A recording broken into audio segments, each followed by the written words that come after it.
So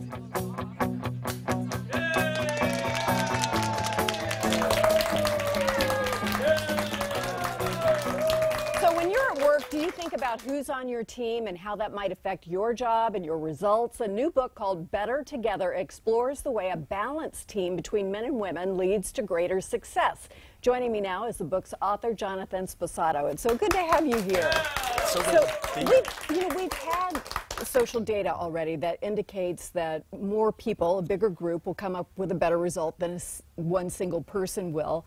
Now we know a bit more about how gender plays a role in groups. What did you find out? That's right. So as it turns out, there's a tremendous amount of value that you can unlock in American business if we get this gender issue right. So for example, here's money that we get back.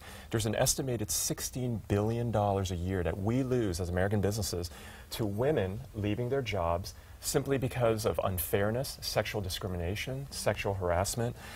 That's $16 billion that we get back right away if we can solve this gender issue in business. Then there's new value that we create, new value that we unlock, such as if you just add 3 women to your board of directors, you increase on average 46% your return on equity on that company versus a company that has no women on the board of directors. Why right? is that? So, why do you think that is? Yeah. So my whole hypothesis, and there's others share it as well, is that when you have a greater number of balanced voices and diversity in the room, you're just going to have better discussion, you're going to be more intellectually rigorous, you're going to have more customer or user empathy when you're designing your product and selling your product or service. So, so that's one reason. I think the second reason has to do with the way that the inherent differences between the way that women communicate, and there are a lot of really amazing attributes of how women are more collaborative. They have high EQ. They listen really well. Yeah, that's right. Emotional intelligence. Yeah, and so those things are all accretive to the business performing better and products being better and customers liking your products. Now, can we extrapolate this to include diversity of all kinds needing to be in the group? This is not just men and women. You can. I wanted to, for the purposes of this book, focus on the issue of gender, but absolutely this is also true with any underrepresented minority. There's a lot of great research that I cite in the book that if you can increase diversity, you're going to increase your bottom line. Some of these things happen where it's all one group, say white males running whatever entity, in part because there's just kind of a comfort level. Yes. And maybe it hasn't been thought about so much as anything else, as opposed to trying to keep the door closed. Right. So that's right. How do you reach with your message the people who need to hear it so that we do have CEOs, we do have general managers of TV stations, we do have people in decision-making positions who are female and all the other range of things they historically haven't had. Margaret, I think that's a very thoughtful question. I think the best way is to not villainize anyone and not have it be like one side versus another. I think that in truth, the way I look at it is that we've all inherited an antiquated system that needs to be blown apart and improved and changed. So I think it begins with an attitude and a posture of inclusiveness so that there aren't enemies per se, so I think it starts there. I think the second thing is really advancing and pushing these thoughts forward. I wrote the book, you don't make any money writing books, but you get to go on record to advance the conversation and make it move forward. And I think that talking about some of the things that I've just discussed with you, speaking more about the amazing leadership qualities that women have, that they bring to the table, and how advancing more women into positions of leadership to becoming CEOs unlocks more value and really improves the bottom line. I think that just having more of those discussions is very important.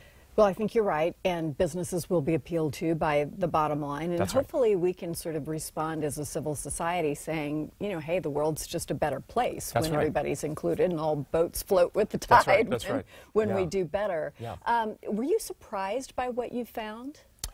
To be honest, I was surprised by some things, but I was not surprised by the fundamentals. I had the benefit of having a lot of really amazing female mentors, people who have gone on to do really big things. They were already doing big things when I worked for them, and I saw firsthand the amazing results that they got, and that to be a really truly a great leader, a great CEO, or a great vice president of a division at your company, you really have to have a very balanced approach to leadership. You have to listen really well. You have to be collaborative, and you can't always just be that canonical, hard-driving, ambitious, loud person in a room. And so I'd always thought that there was a disconnect between where we are in the world today in American business with how few female CEOs there are, how few female board members there are, and the amazing results that I know men and women can get together. Right. So I was not surprised by those results. I guess what I was surprised by is some of the positions that people take, and sometimes it can be a little hard to be a male ally, right? There are times when you sort of can't win with either side, yeah. and that's fine. I respect everyone's positions, but sometimes some of the men feel that, well, it's still a meritocracy, so what are we really talking about here? Aren't you guilty of some sort of reverse sexism? Mm-hmm. And I feel like that's coming from a position where they don't completely fully understand a problem and how, and then sometimes there are places where women feel like it's not quite yet the time for men to participate in the conversation, and I respect that too, but I hope that soon we get to the place where we can really work together. Well, you're welcome here Thank you. Yeah. to dialogue, and I think we all should, right? I mean, I like your point that this isn't a zero-sum game. Nobody has to win or lose, but we can listen and we can figure this out. I don't know if anybody has, the market cornered on genius about how we fix this. That's exactly right. So, your book so far, have you been able to enter it into like business leader circles and other places where perhaps this needs to be thought of? Because you made a good point. This isn't necessarily a systemic exclusion of people. It's deeper than that. It's cultural, it's practice, it's tradition, it's what's comfortable, and shaking that up is a little harder. That's right. Yeah. So to answer your question, I've been very lucky. I'm someone who's been steeped in the business and the tech ecosystem and in our community, and there are a lot of really great companies out there, great CEOs, men and women, who have adopted the Better Together pledge, and so that's really about this whole idea that regardless of who you are in the organization, you're a CEO, you're a board member, or you're a middle manager, or just an employee, or you're colleagues with a female colleague, there are just a number of things, in fact 8 things that I talk about in the book, that you can do every day to make your workplace, your work culture much, much better for men and women to work together. And so a lot of these companies have taken that Better Together pledge, and that's a really great start, and I'm grateful for that. That's awesome. We're going to post some of your tips as well, so great. People can see that, and then hopefully read the entire book, and we can move forward. Thank you so much. Appreciate it. It was nice to meet you. Great to be here. As a bonus for today's studio audience, everybody's getting a copy of Better Together, so you can spread the pledge as well. This would be awesome. That's great. Up next, we see how you can maximize your wardrobe by mixing up your styling. Men and women. We'll be right back.